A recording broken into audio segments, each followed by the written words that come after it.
Hola amigos, esto es pues Reflexiones, un programa de Canal B, el canal del Bicentenario y como siempre lo digo en mi opinión el mejor canal digital del país.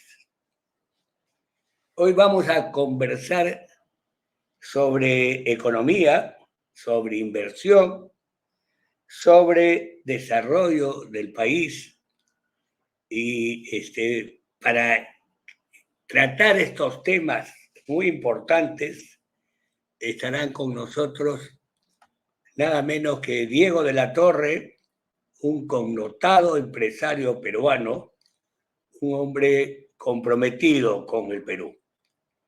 Y también estará Eduardo Jiménez, un reconocido economista, que es jefe del sistema de información de Macroconsult.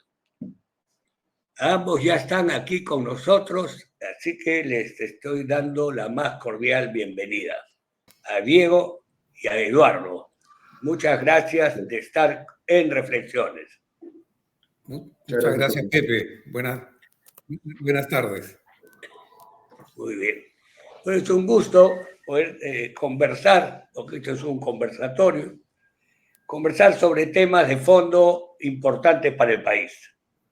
Aunque vamos a tener que mencionar a los Rolex, ¿no? Que realmente hace 3 semanas, casi 3 semanas vamos a cumplir la cuarta, los medios de comunicación, etcétera, etcétera, están dirigidos y destinados a hacerle propaganda a esta importante institución relojera denominada Los Rolex. Pero antes de eso, antes de ir nosotros al tema de fondo, como hacemos siempre en nuestros programas, a los invitados les pido la opinión sobre la situación vigente, lo que pasa, porque aquí todos los días tenemos noticias importantes. Y aparte de eso, sí, tocar el tema de los roles también, y de las acciones tan inteligentes de nuestra presidente con relación a estas circunstancias y a esta institución de los roles y a otras cosas más adheridas, ¿no? Ahora ha salido también que hay varios miles o millones de soles también encontrados por ahí. En fin, yo quisiera saber de ustedes la opinión de las circunstancias que vivimos, agregando en su momento, después entraremos también a conversar un poco sobre la situación de Ecuador y México, tendremos que conversar también un poquito sobre lo que pasa con Perú y México y otras cosas que podemos ir tratando conforme avancemos en el programa. Le pediremos a Diego que nos dé su opinión en primer lugar. Muchas gracias, Pepe. Tú sabes que yo siempre tengo, creo por deformación profesional y empresarial, tiendo siempre a ser optimista. Definitivamente estoy muchísimo más optimista de lo que estuvimos, ¿te acuerdas, Pepe? Las épocas que estuvo el nefasto gobierno de Castillo. Yo pienso que este tema obviamente es parte de la gimnasia democrática y del sistema constitucional que tenemos, que tiene que haber check and balances. Creo que es muy importante que todos los funcionarios de todo nivel, al más alto hasta el más bajo, sienta que la opinión pública y los organismos de control les respiran en la nuca. Eso creo que es muy saludable para el Perú, ¿no? Eso lo menciona también Ernesto Blume. Yo creo que el Perú ha entrado a un momento que él denomina acertadamente entusiasmo constitucional. A pesar de todos estos ruidos políticos coyunturales, Pepe, yo veo una emergente clase media muy pujante, ¿no? Que quiere, en lugar de el famoso Paco Yunque de Vallejo, ya no quiere ser el Che Guevara, quiere ser Añaños, quiere ser un Gastón Acurio, ¿no?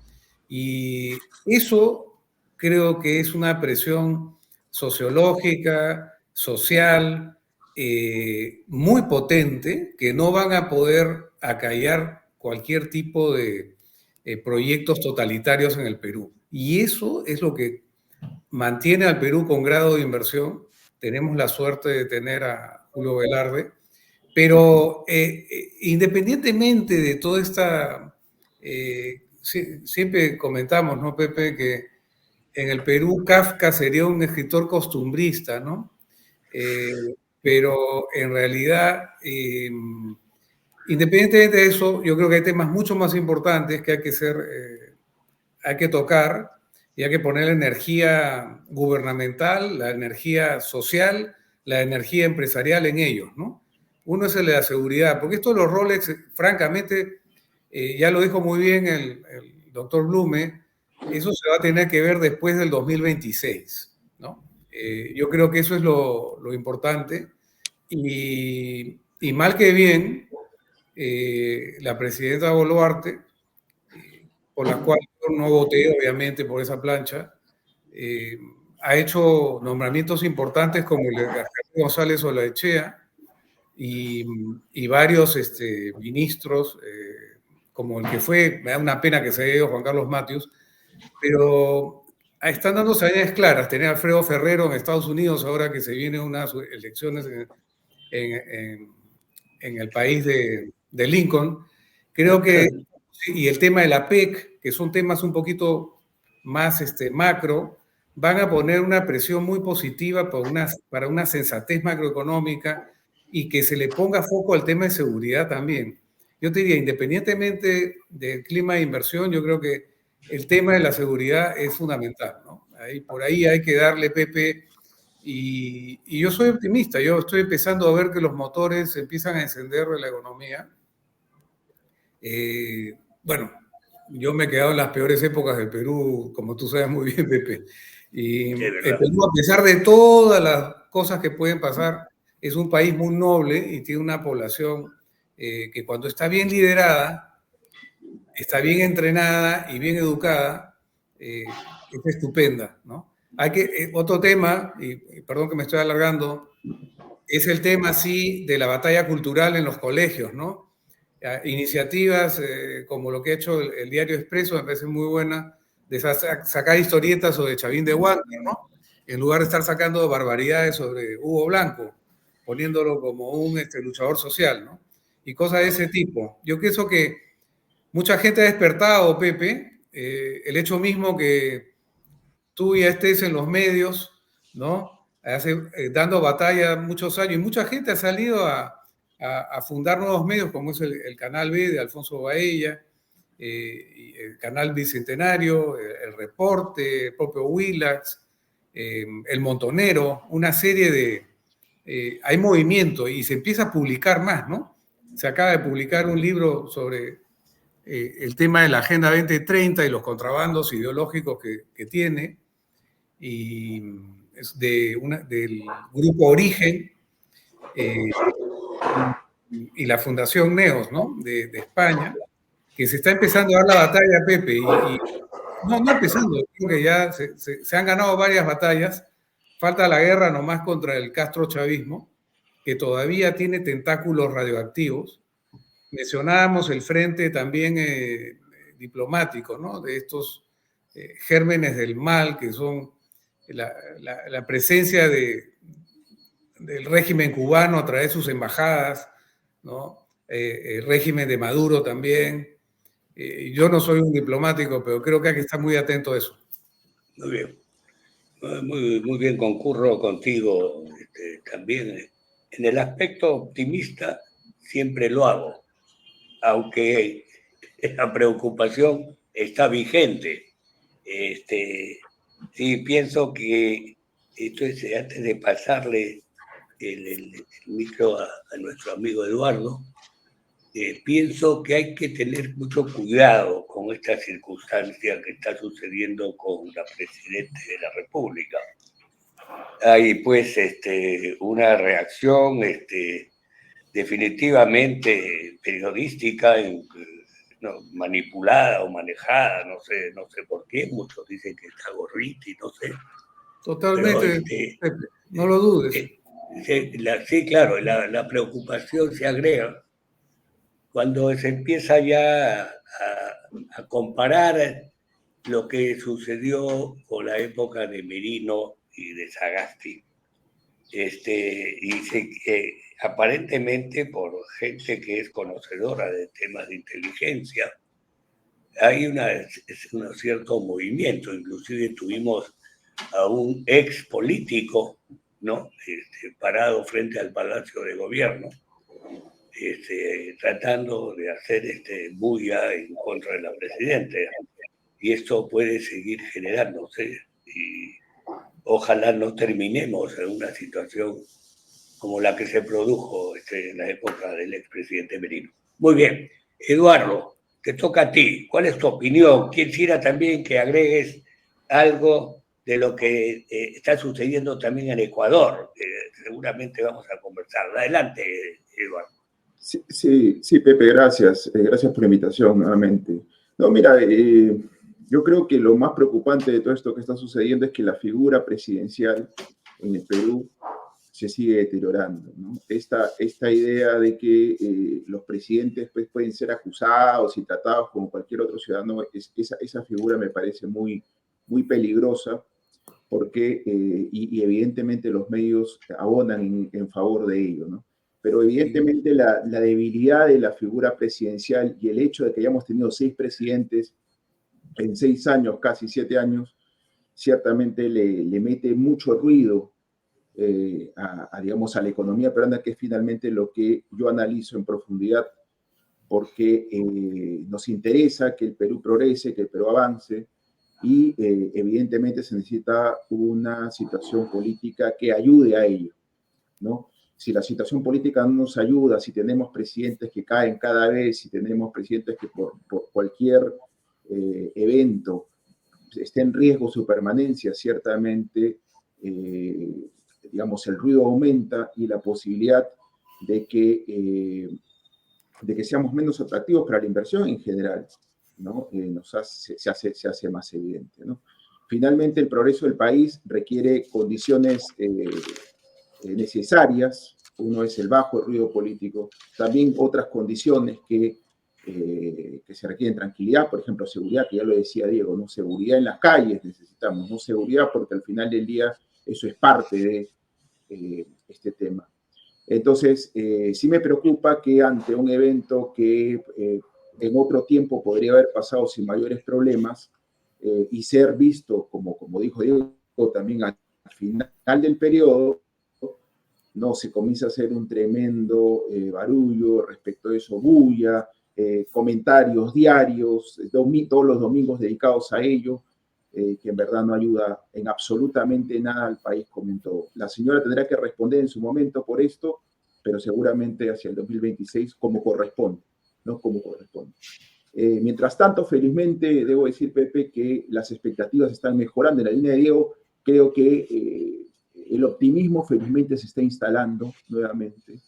Las expectativas empresariales que justo comentaba el otro día estaban en terreno negativo, ya salieron de ese terreno negativo ahora último en el mes de abril, cosa que es una muy buena noticia porque hemos estado 36 meses en terreno negativo, o sea, en terreno pesimista, Pepe, ¿no? Entonces, realmente este año se ve mejor, se ve como un punto de quiebre para la economía luego de un 2023 muy, muy malo, se ve bien y ojalá esto se siga consolidando y quizás hacia el fin de año estemos hablando de un país que nuevamente crece pues como debería, encima del 3%, quizás camino hacia el 3,5%, como es lo que por lo menos necesitamos, como decía el otro día, para que para que el país genere riqueza, y no solamente para poder vender más, sino también para que las variables sociales mejoren también, ¿no? Muy bien. Interesante lo que acabas de mencionar. A mí me sigue preocupando algunas cosas que también de una forma y otra van o posiblemente puedan afectar este mejoramiento económico que todos queremos y que todos apreciamos y que en el fondo dentro de un país con tantos problemas y crisis política, nuestra economía sigue sosteniéndose, ¿no? Evidentemente debemos aprovechar para agradecer a Julio Velarde al Banco Central de Reserva, los que de una forma u otra han sostenido, producto de su magnífica gestión, mantener esta situación, esta circunstancia que permite tener a una economía, por lo menos, que resiste todo lo que está sucediendo. Yo quisiera también que Diego nos diga en el tema empresarial que ha tocado Eduardo, y que también de una forma u otra se viene diciendo hace mucho tiempo de que la inversión privada no ha existido, y de repente, de la noche a la mañana, vemos que ha comenzado a levantar. Tú debes saber algo de eso, Diego, y nos interesa conocerlo. Adelante. No, claro, Pepe. Mira, en realidad el Perú están dadas todas las condiciones. Yo siempre que menciono un ratio que es un poco un termómetro, ¿no? Que es el consumo de cemento per cápita por persona al año. En el Perú, acostumbrada a hacer 120 kilos de personas, 120 kilos de cemento per cápita al año. Ahora estamos en 350 kilos por persona. Pero, por ejemplo, en los países del sudeste asiático, cuando estaban creciendo para, por ejemplo, en Corea del Sur, para poder llenar las brechas de infraestructura, de vivienda, de salud, de hospitales y carreteras y todo lo demás, llegaron a consumos de 1.500 kilos de cemento per cápita al año. El Perú, además, tenemos un bono demográfico muy grande. Todos nuestros per cápitas todavía son bajos, ¿no? En algunas cosas sí somos, por ejemplo, el consumo de pollo per cápita ha subido muchísimo, pero tenemos pues toda una demografía que todavía tenemos este bono demográfico hasta el 2040, que hay que aprovecharlo para ir con esta población joven que ingrese a la economía formal. Yo te diría que muchas veces no afecta mucho a veces el ruido político, Pepe, y te digo más, incluso la legislación, pues no te olvides que cerca del 50% de la economía peruana es informal. Entonces, esa economía que para mí es un eufemismo elegante para economía en estos momentos ilegal y te diría hasta delictiva, ¿no? Es la que tiene una gran energía, ¿no? La cosa es generar las condiciones para que se formalice y genere también mayor tributación. Porque ahora la informalidad ya no es el empresario chiquito, en la minería informal tienes dragas que te cuestan $3 millones, ¿no? Y donde pobrecitos no tienen nada, son redes criminales, ¿no? Entonces, yo te diría, el gran reto es promover la formalización, la confianza, un esquema legal que sea amigable a la formalización. Por ejemplo, todo en el tema de la ley agraria, por ejemplo, esa barbaridad que sería una gran oportunidad para este gobierno reinstaurar la ley de promoción agraria y dar un par de mensajes simbólicos, no tan simbólicos, sino que es que salga, por ejemplo, Tía María, ¿no?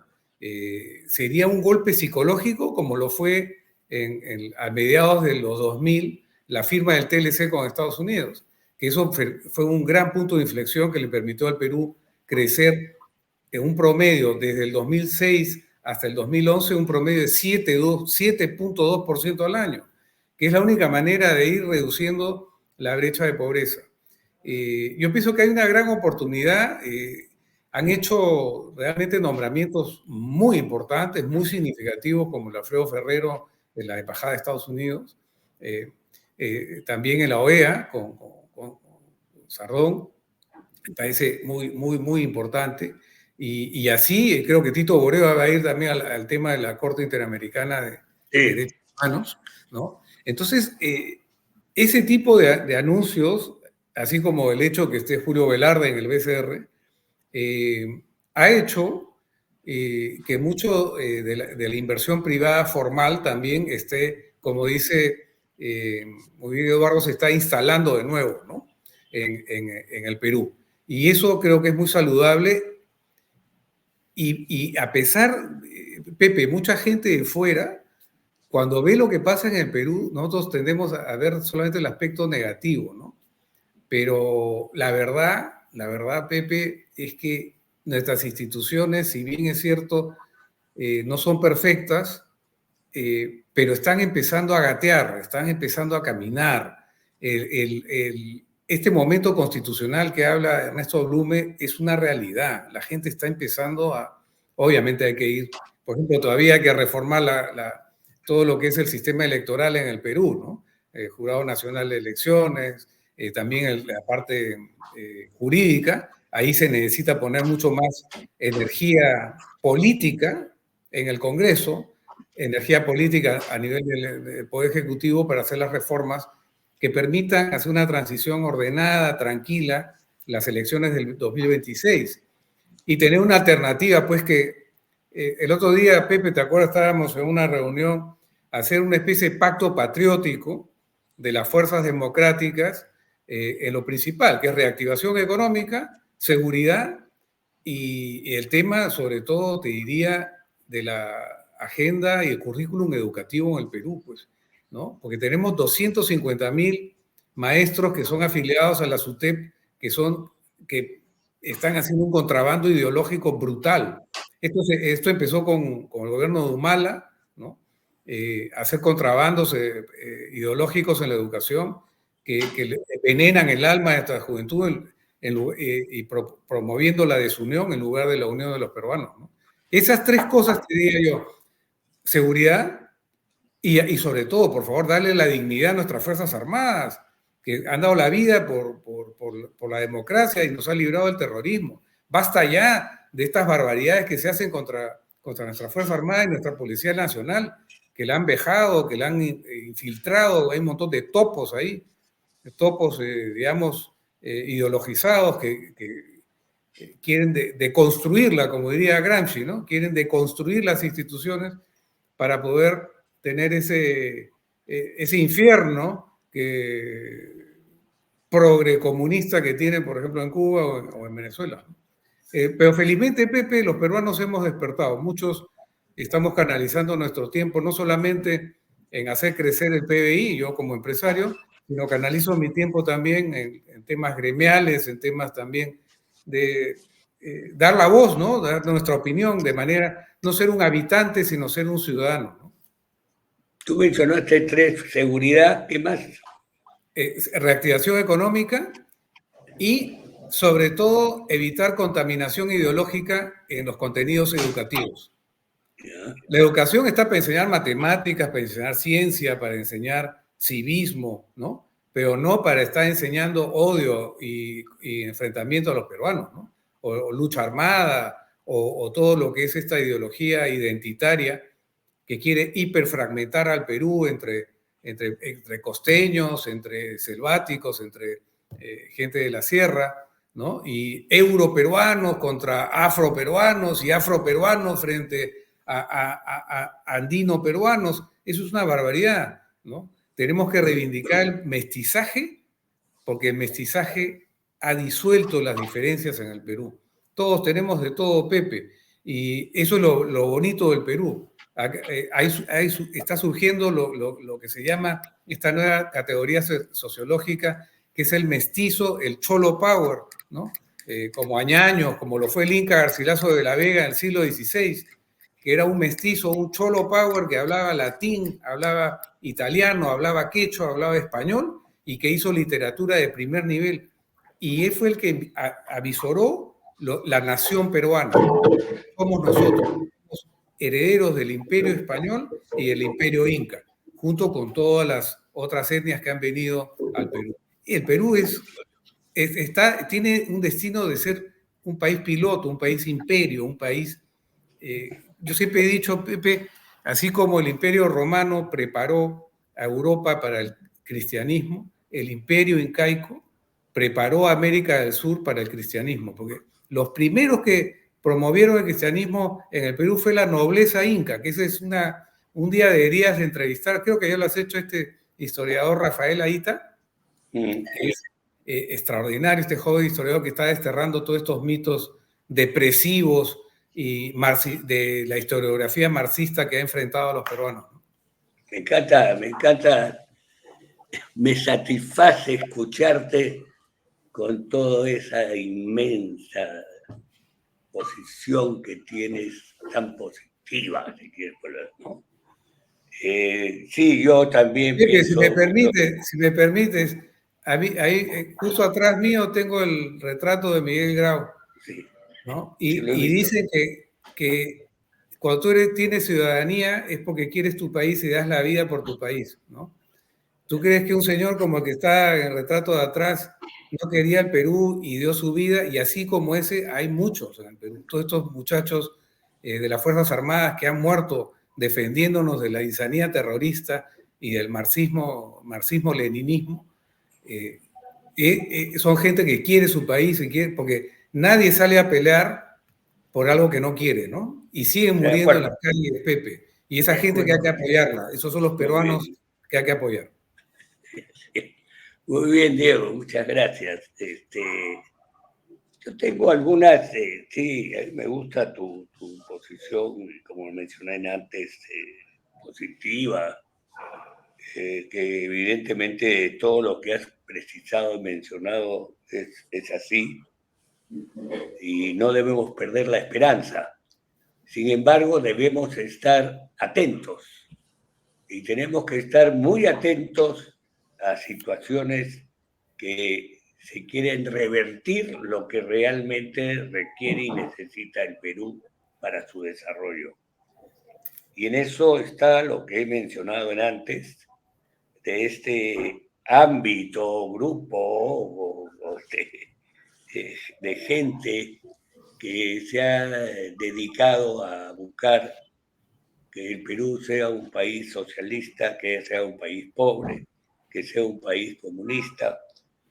Como lo he mencionado en muchas oportunidades en este programa, y realmente el peruano no lo es, ni lo quiere ser, pero lo quieren convencer. Y la situación que estamos atravesando en este momento, que yo la considero hasta grave, por más que tenga la misma actitud positiva que Diego, grave por el hecho de que se manipulan circunstancias y noticias que lo único que hacen es depredar el país, destruirlo y generar más caos. Y eso es peligroso. Quiero agregar algo más, ¿no? Que es, por ejemplo, esta situación que mencioné hace un rato del caballo de Troya, y al mismo tiempo tenemos acciones o actitudes que nos dan cierta esperanza, ¿no? Con actitudes y acciones del gobierno que nos dieron cierta esperanza, y que después la están derrumbando con todo el tema de los roles, etcétera. Y entre esos está el nombramiento de determinados ministros que se hizo inicialmente antes de este último nombramiento. Hicieron 4 ministros, entre ellos el señor Rómulo Mucho, estaba el nuevo ministro de Defensa, el nuevo ministro del Ambiente y el de Economía. Y aparentemente, previamente a ese nombramiento, hubieron la presencia de unos asesores en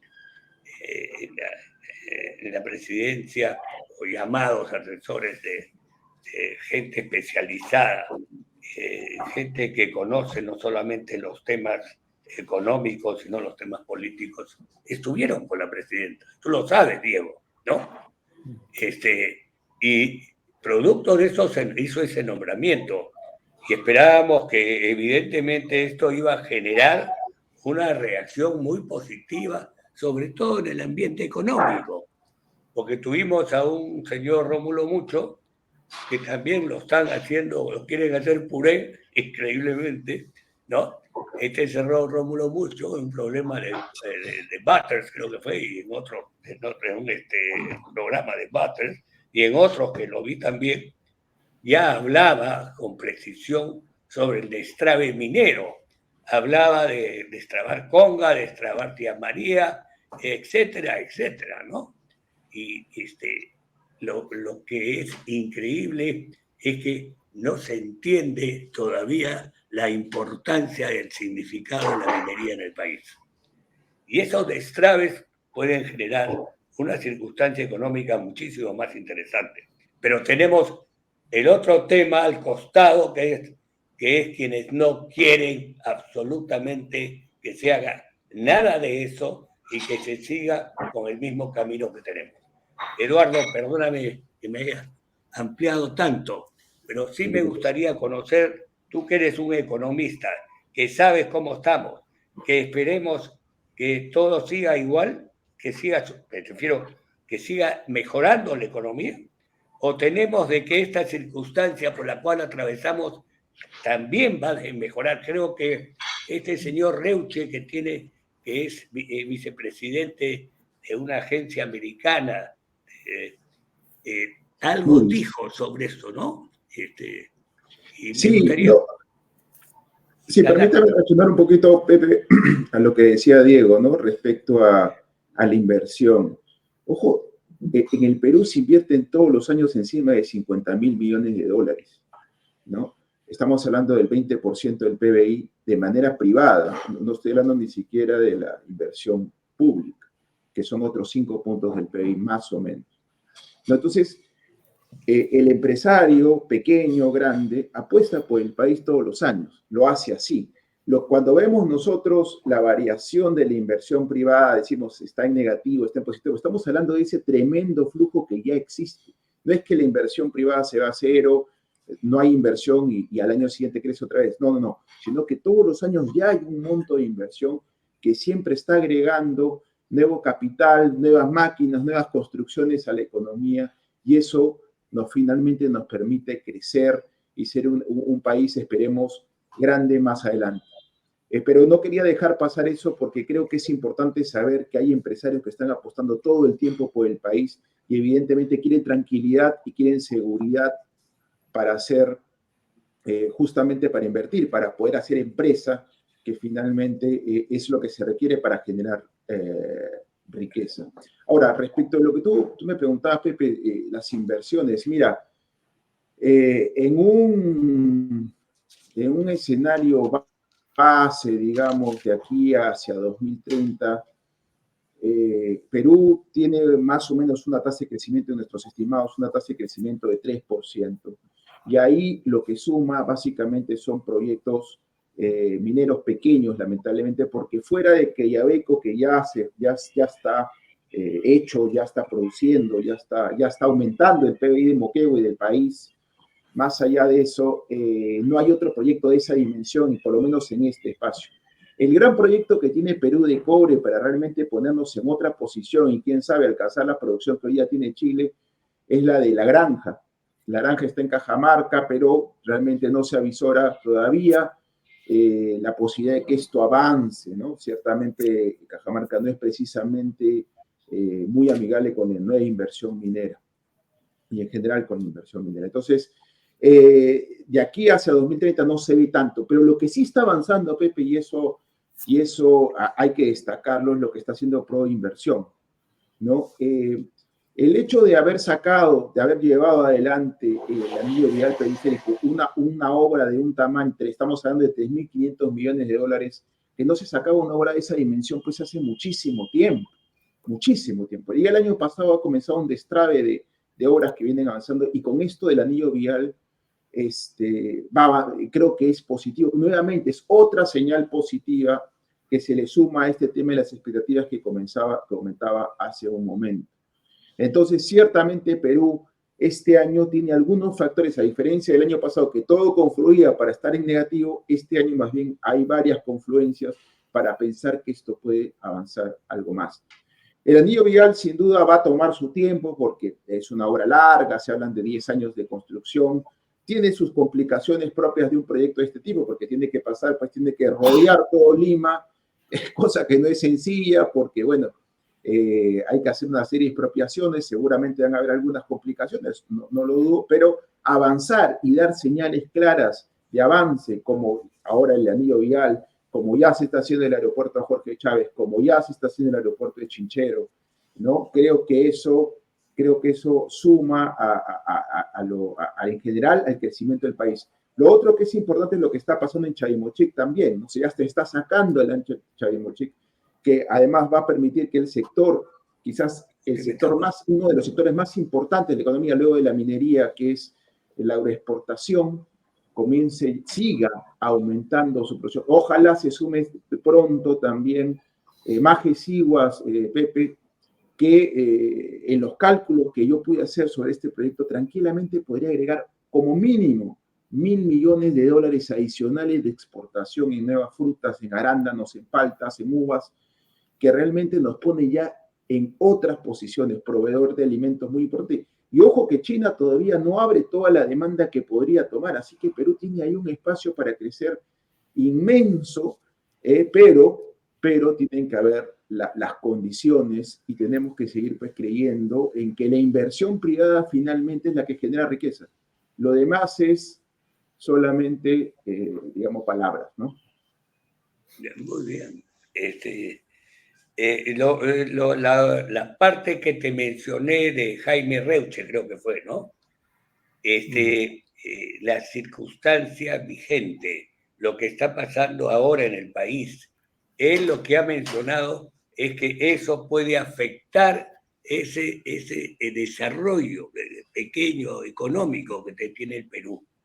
Y eso puede también generar que nos bajen de calificación. ¿Es así o no es así, Eduardo? Yo creo que es una exageración, Pepe.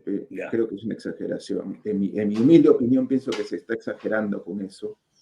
Yo acabo de hacer un artículo para el diario Gestión vinculado a un poco pensando en lo fiscal, ¿no? Decía yo. Entonces, decía yo que Perú no tiene ningún problema fiscal hacia el año 2030, por lo menos, ¿no? Si seguimos en un escenario como el actual, Perú no debe tener ningún problema y debería ir llevando el déficit hacia, por lo menos, como te digo, de manera muy, digamos, sin ser demasiado optimista, hacia 1,5%, ¿no? Y eso que podría llevarlo mucho más abajo, porque además el cobre nos ayuda. Entonces creo que Perú no tiene un problema fiscal, es decir, de sostenibilidad. ¿Tenemos problemas fiscales? Sí, porque todavía no tenemos un nivel de presión tributaria como el que desearíamos para poder dar servicios de calidad. Sí creo. Tenemos muchos problemas en el gasto público, tremendos problemas, corrupción, que bueno, ya está de más hablar de ese tema. Pero hay muchas cosas que solucionar en lo fiscal, pero no necesariamente tenemos un problema de sostenibilidad. Nosotros estamos ahí dentro. Y además, una cosa que es importante, se puede decir mucho y hablar mucho respecto de las cuentas fiscales de Perú, que si tenemos problemas o no tenemos problemas. Pero cuando tú miras finalmente el indicador que es siempre el más seguido por los mercados, que es el riesgo país, Pepe, estamos muy abajo de la región. Junto con Chile somos, como dice Reuche, los mejores alumnos de la región y eso no ha cambiado en los últimos años, inclusive a pesar de que hemos tenido, como dijo Diego, el gobierno tan nefasto de Castillo, que ciertamente ponía en riesgo la estabilidad fiscal. Felizmente los ministros de Economía, con todas las críticas que podemos tener hacia esos ministros, felizmente conservaron cierta prudencia fiscal en esos momentos, felizmente. No se desató la caja, no hubo un problema de gasto loco, digamos, pero felizmente se controló en parte. Y pasando, dejando atrás ese gobierno, felizmente pudimos seguir con esta estabilidad fiscal, que ciertamente, felizmente, y parece ser un tema importante resaltar, ya parece que la prudencia fiscal y la estabilidad macroeconómica, felizmente, hasta el momento, se ha respetado en las diferentes divisiones. Y una muestra clara de eso es lo que ustedes decían, ¿no? El tema de que alguien como el señor Velarde, que además es muy respetado a nivel global, se mantenga en el puesto quizás económico más importante del país, que es la presidencia del Banco Central. Pero también hay que destacar que los ministros de Economía han sido cautos, han sido prudentes y han podido mantener la caja fiscal en buen estado, ¿no? Muy bien, excelente.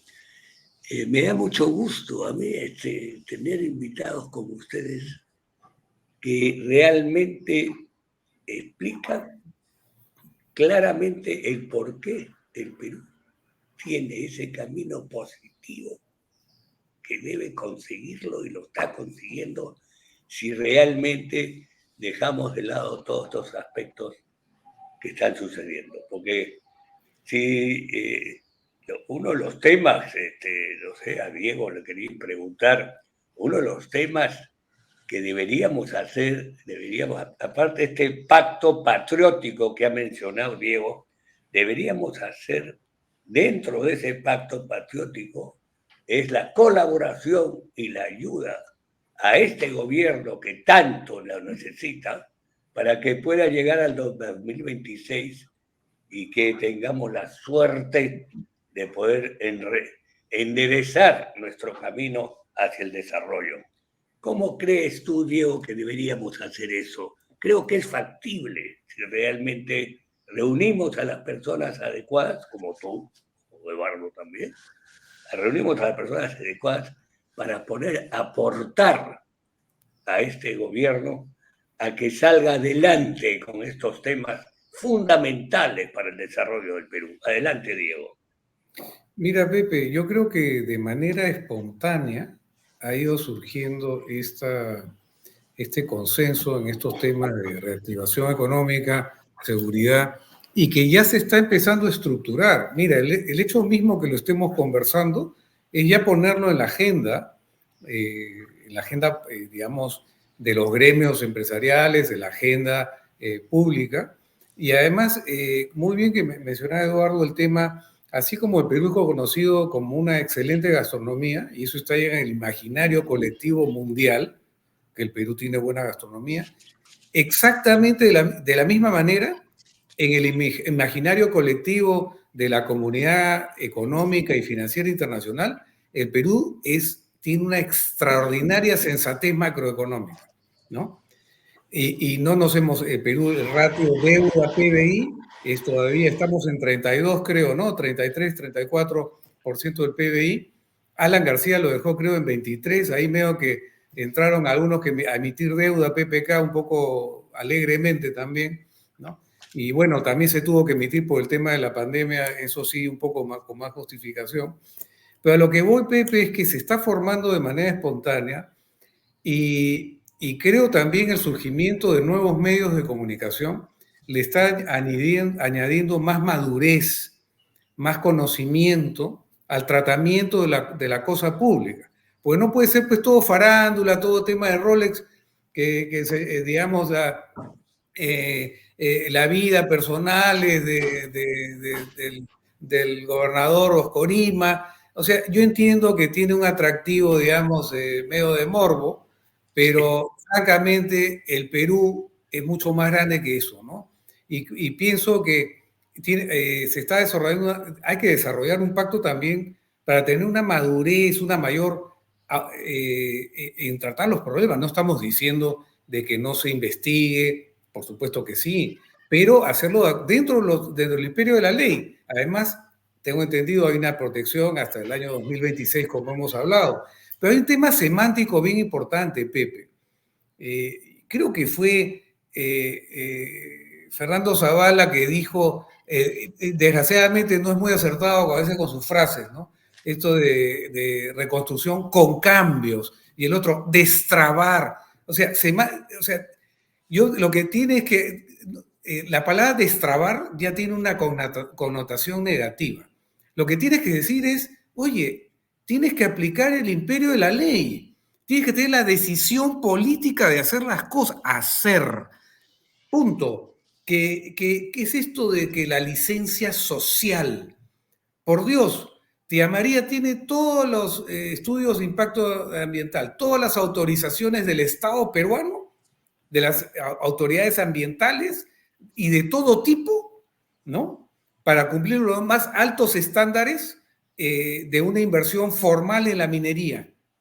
Hay que cumplir la ley, hay que tomar la decisión política de hacer. Es como un empresario que es como llama análisis para tener miedo. Bueno, señor, si hay que hacer el anillo vial de Lima y tienes que, desgraciadamente por diseño pasa por una zona, bueno, pues el bien público es mayor, ¿no? Hay que expropiar, obviamente pagando un justiprecio a las personas, pero tener la testosterona política de tomar decisiones. Si no, imagínate si Bedoya Reyes no hubiera hecho Sanjón, todo el mundo lo criticaba. Quiso también estar en su proyecto de hacer un metro, ¿no? Pero desgraciadamente después vino el golpe de Velasco Alvarado, ¿no? Y ya después cambió el Perú en ese sentido para mal. Pero es tomar decisiones, es el imperio de la ley, porque esto de ponerle adjetivos a las cosas o unos verbos, no, señor, se hace. En el mundo empresarial, en el mundo, digamos, de la actividad, y creo que en los estados, en las naciones que funcionan, si alguien decide pues hacer una carretera o hacer un tren, ¿no? Tumbes Tacna, porque es bueno para el Perú, para hacer una integración a través de la infraestructura, bueno, pues se toma la decisión y punto. Y se socializa el tema.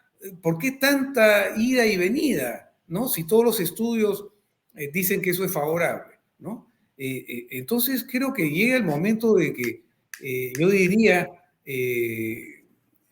tomar el imperio de la ley. Tenemos la Constitución, que es una herramienta maravillosa.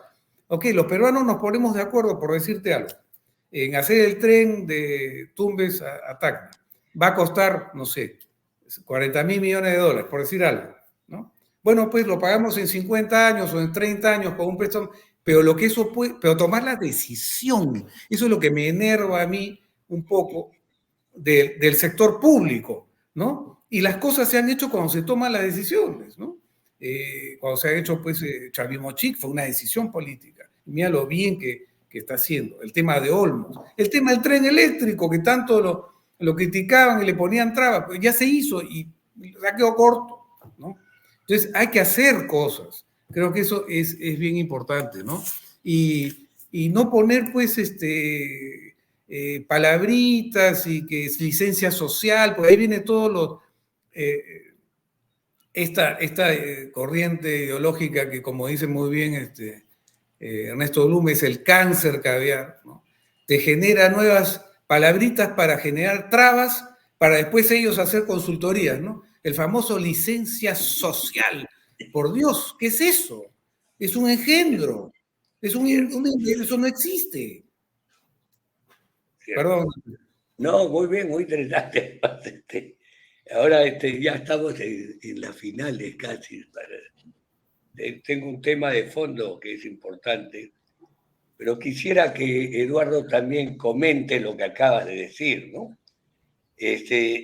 Sobre todo el tema básico y que todo el mundo se da cuenta, pero se hace muy poco, es el cumplimiento de la ley.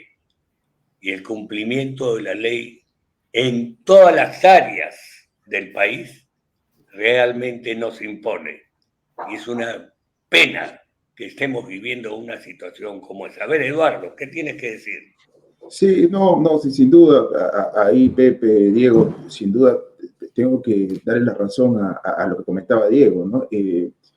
Aquí en el país realmente hay proyectos que han pasado años por el tema de expropiaciones cuando eso debería liberarse relativamente rápido, ¿no? El caso de la línea amarilla, por ejemplo, es un caso grande, ¿no? Se demoró mucho más de lo que debía haberse demorado por ese tema de expropiaciones. Por ejemplo, la vía expresa sur también, o sea, la continuación de la vía expresa que conocemos aquí en Lima para que llegue hasta la Panamericana Sur, esa obra está así muerta simplemente porque no se llegan a hacer las expropiaciones que se deben. Evidentemente hay un montón de viviendas de ahí hasta la Panamericana Norte, pero se paga un justiprecio y se avanza, ¿no? Como dijo Diego, porque el bien público está por encima del bien privado, en este caso, ¿no? Eso lo dice la Constitución, no lo estamos diciendo nosotros aquí. Entonces, hay que hacerse y yo estoy ahí 100% de acuerdo. De hecho, esto lo he conversado muchas veces con mi amigo Raúl Salazar en Macroconsul, ¿no? Justamente el imperio de la ley es básico acá, cosa que no se está cumpliendo en ningún ámbito de la vida del país, ¿no? De gente que no respeta ni siquiera las calles hasta no poder hacer una obra que es de crucial importancia para el país. Sí, sí. Yo creo que sí, es necesario que se genere el cambio. Y cuando hablé, Diego, de esos asesores que necesita nuestra presidente y su equipo de gobierno, y evidentemente eso hay que trabajarlo con las instituciones privadas, hay que trabajarlo con los gremios, hay que trabajarlo, ¿no? Si ahí me permite, Pepe, dale. si ahí me permite, la parálisis, Pepe, puede ser tan mala como el hacer cosas malas, ¿de acuerdo? Una de las cosas que se le critican a estos últimos gobiernos es que poco se ha hecho. El Perú ha crecido en piloto automático muchos años porque teníamos la fuerza, teníamos el apoyo de los precios altos de los minerales, pero se requiere hacer política pública para seguir creciendo, se necesita hacer reformas para seguir creciendo. Cosa que se ha detenido. Tenemos ahora un Congreso, evidentemente, que trabaja para otros intereses que no sabemos cuáles son, pero sospechamos cuáles son, ¿no? Entonces, las últimas presidencias las hemos visto simplemente en una total parálisis. La gestión de la pandemia fue terrible, ¿no? A pesar de que el país cuenta con profesionales de altísimo nivel, la gestión de pandemia ha sido la peor del planeta, ni siquiera de América Latina, no, sino del planeta. Estamos hablando de luego un gobierno nefasto como el de Castillo, que simplemente se dedicó pues a sus intereses propios y le interesó muy poco lo que pasara con el país. Y lamentablemente la señora Dina Boluarte tampoco está presentando necesariamente un cambio en ese sentido. Sí aplaudo, por ejemplo, que hayan habido ministros de Economía que se están preocupando por la cuestión el señor Arista es un profesional de primer nivel al que conozco y sé que está haciendo las cosas bien y va a tratar de recuperar un poco el problema fiscal que teníamos hasta el año pasado, pero también hay que poner en marcha proyectos y en ese sentido se está avanzando algo. Pero ciertamente en general cuando haces el balance de los últimos años no es muy positiva la gestión propia gubernamental y sin embargo se le termina echando la culpa al sector privado, Pepe, lo cual es evidentemente injusto, ¿no? Porque en verdad en los años que hemos crecido el sector privado ha crecido mucho y ha generado riqueza. Lo que no ha terminado pasando es que este gobierno que termina cobrando impuestos lo termina canalizando adecuadamente en políticas públicas en beneficio de la gente que menos tiene.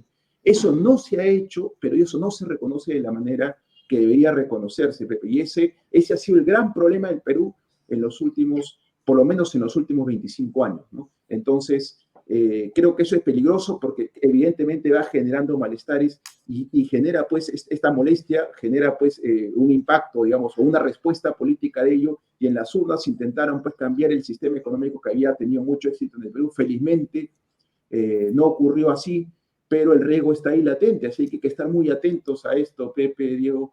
Creo que es muy importante trabajar, no solamente esperar que la presidenta no haga cosas o los presidentes no hagan cosas dañinas, ¿no? Sino que además hagan cosas positivas en bien del país. Muy bien. Diego, hay un tema acá de fondo muy importante, que es el tema de la corrupción. En este momento, en mi opinión, vivimos casi un mar de corrupción. Tenemos corrupción en el gobierno, tenemos corrupción de presidentes, tenemos corrupción de congresistas, tenemos corrupción de fiscales, tenemos corrupción de la justicia, en algunos casos sí. Tenemos corrupción empresarial también, tenemos corrupción policial, tenemos corrupción militar, tenemos corrupción de todo tipo. Y cuando tú has hablado en algún momento de cumplir la ley, entonces la ley no se cumple, y sobre todo cuando hay impunidad para aquellos que son ejemplos de tremenda corrupción en el país, como los past presidents. ¿Qué dices tú, Diego? Mira, totalmente de acuerdo, Pepe. la corrupción es un fenómeno endémico en la sociedad peruana, muchas veces camuflado con semántica elegante, como de ser informal, ¿no? Es como... y yo pienso que el gran problema no tanto es la corrupción obviamente, lo que tenemos que es activamente promover valores en la juventud para que haya una autorregulación y no se necesite que un aparato legal la corrija, sino que sea ya preventivo. El problema no es tanto la corrupción, sino la impunidad. Pero hay algo que te va a sorprender, Pepe. Muchos extranjeros ya les llama la atención, efectivamente hay corrupción, y sobre todo la microcorrupción, que es tremenda en el Perú, ¿no? Pero te dicen, oye, pero acá en tu país sí, pero terminan en la cárcel.